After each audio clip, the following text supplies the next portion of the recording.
ज्ञान the treasure में आपका स्वागत है। और हम आपको बताएंगे रामायण काल के 10 मायावी राक्षस, जो मेन मायावी राक्षस थे। रामायण काल में कई मायावी राक्षस हुए जिन्होंने रामायण में अलग अलग समय पर अपनी खास भूमिका निभाई है। हम आपको उन 10 राक्षसों के बारे में बताएंगे जिनका वर्णन वाल्मीकि रामायण और रामचरितमानस दोनों में पाया जाता है। तो सबसे पहले तो रावण के बारे में आप जानते ही हैं। रावण खुद मायावी राक्षस था। रावण एक कुशल राजनीतिक सेनापति और वास्तुकला का मर्मज्ञ होने के साथ साथ ब्रह्मज्ञानी और बहुविद्याओं का जानकार था। राक्षसों के प्रति उसके लगाव के चलते उसे राक्षसों का मुखिया घोषित कर दिया गया था। रावण ने लंका को नए सिरे से बसाकर राक्षस जाति को एकजुट किया और फिर से राक्षस राज कायम किया था। उसने लंका को कुबेर से छीना था। उसे मायावी इसलिए कहा जाता था कि वह इंद्रजाल, तंत्र, सम्मोहन और तरह तरह के जादू जानता था। उसके पास एक ऐसा विमान था जो अन्य किसी के पास नहीं था। तो इस सभी के कारण सब उससे भयभीत रहते थे। उसके बाद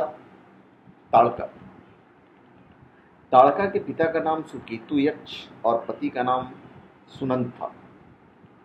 सुनंद एक राक्षस था, इसलिए यक्ष होते हुए भी ताड़का राक्षस कहलाई। अगस्त्य मुनि के शाप के चलते इसका सुंदर चेहरा कुरूप हो गया था, इसलिए उसने ऋषियों से बदला लेने की ठानी थी। वो आए दिन अपने पुत्रों के साथ मुनियों को सताती रहती थी। अयोध्या के पास इस सुंदर वन में अपने पति और 2 पुत्रों सुबाहु और मारीच के साथ रहती थी। उसी वन में विश्वामित्र सहित अनेक ऋषि मुनि तपस्या करते थे। ये सभी राक्षसगण हमेशा उनकी तपस्या में बाधाएं खड़ी करते थे। विश्वामित्र एक यज्ञ के दौरान राजा दशरथ से अनुरोध करके एक दिन राम और लक्ष्मण को अपने साथ सुंदरवन ले गए। राम ने ताड़का का और विश्वामित्र के यज्ञ की पूर्णाहुति के दिन सुबाहु का भी वध कर दिया। राम के वाण से मारीच आहित होकर दूर दक्षिण के समुद्र तट पर जा गिरा था। उसके बाद कुंभकर्ण, ये रावण का भाई था जो 6 महीने बाद जागता था और भोजन करके फिर सो जाता था। तो इसने ब्रह्मा जी से निद्रासन का वरदान मांग लिया था। युद्ध के दौरान किसी तरह कुंभकर्ण को जगाया गया। कुंभकर्ण ने युद्ध में अपने विशाल शरीर से वानरों पर प्रहार करना शुरू कर दिया।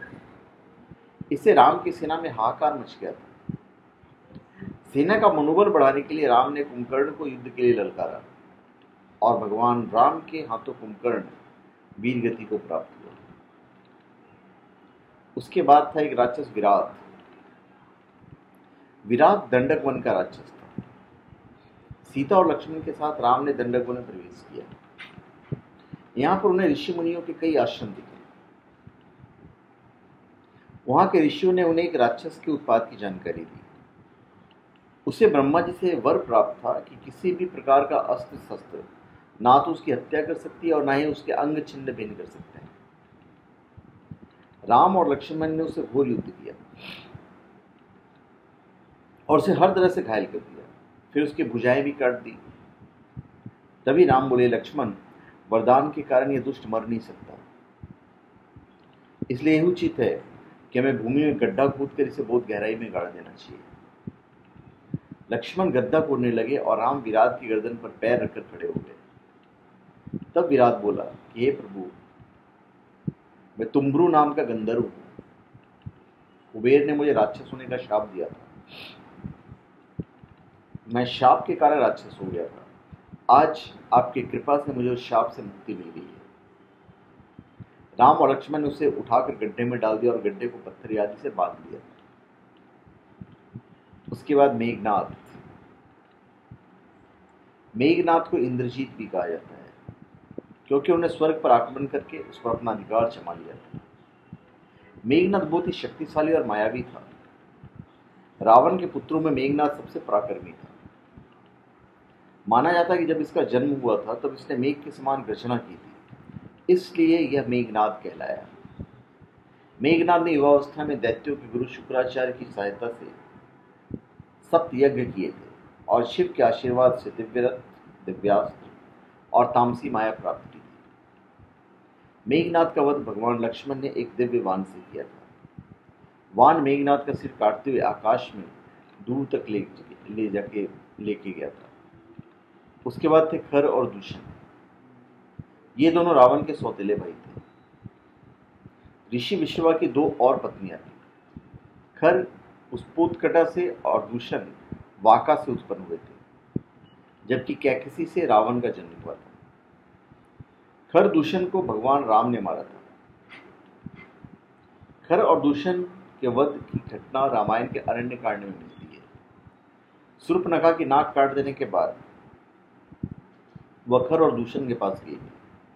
खर और दूषण ने अपनी अपनी सेना तैयार करके वन में रह रहे राम और लक्ष्मण पर हमला कर दिया था, लेकिन दोनों भाइयों ने मिलकर अकेले ही खर और दूषण का वध कर दिया था।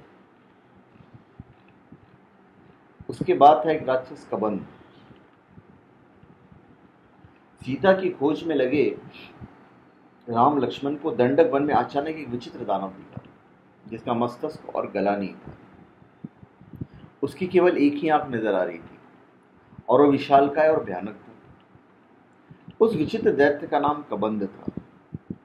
कबंध ने राम लक्ष्मण को एक साथ पकड़ लिया। राम और लक्ष्मण ने कबंध की दोनों भुजाएं काट डाली। कबंध ने भूमि पर गिरकर पूछा कि आप कौन वीर हैं? परिचय जानकर कबंध बोला, यह मेरा भाग्य है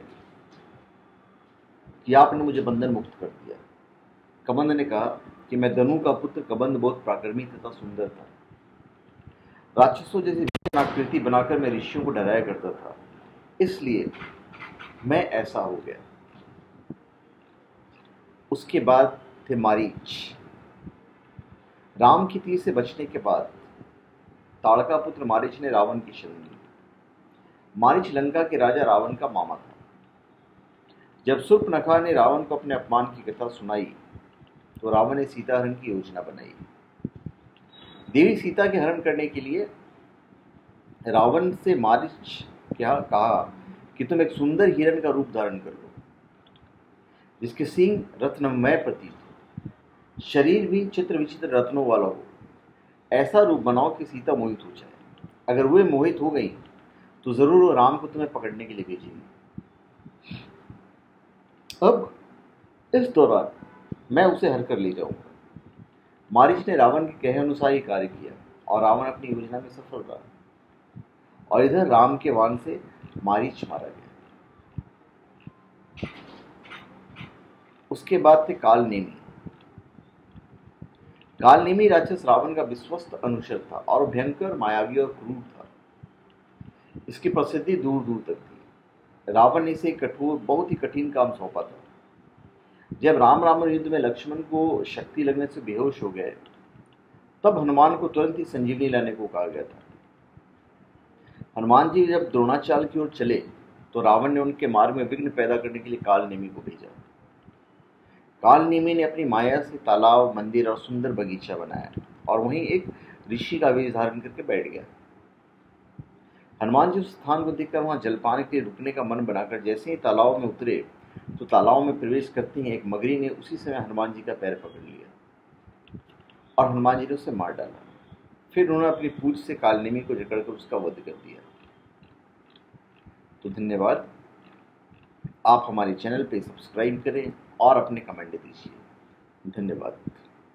और मैं आपसे कहना चाहूँगा कि यदि आपको हमारा वीडियो अच्छा लगता है तो आप हमारे वीडियो को शेयर कर दिया कीजिएगा, ताकि जो चीज़ें हमसे आपके तक पहुंचती है, हमारे द्वारा आप तक पहुंचती है, हम चाहें कि और लोगों तक भी पहुंचे ताकि लोग इसका लाभ उठा सकें। तो अच्छा लगे तो आप शेयर कर दीजिएगा, नहीं अच्छा लगे तो मत शेयर कीजिएगा, ये तो पूरा आपके हाथ में। और अगर अच्छा लगे तो एक लाइक कर दीजिएगा, लाइक तो बनता है।